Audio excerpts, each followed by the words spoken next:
One thing that keeps me puzzled, despite having studied finance and economics at the world's best universities, the following question remains unanswered.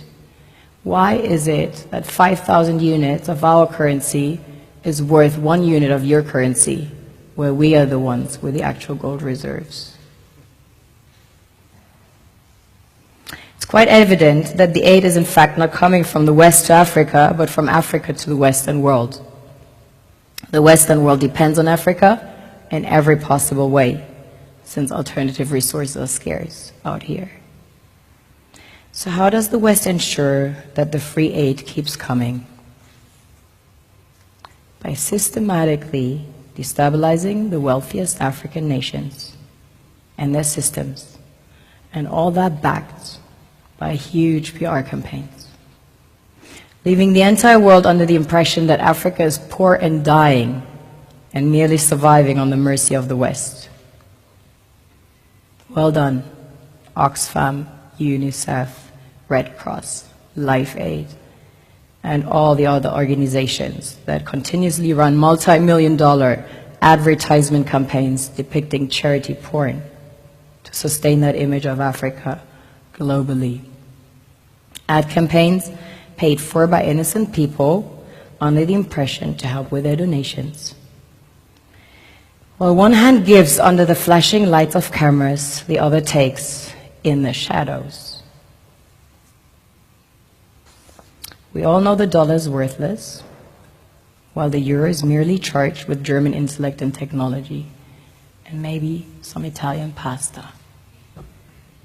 How can one expect donations from nations that have so little? It's super sweet of you to come with your colored paper in exchange for our gold and diamonds. But instead, you should come empty-handed, filled with integrity and honor. We want to share with you our wealth and invite you to share with us.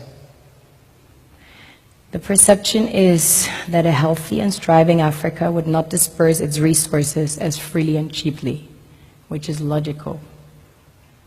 Of course, it would instead sell its resources at world market prices, which in turn would destabilize and weaken Western economies, established on the post-colonial free meal system.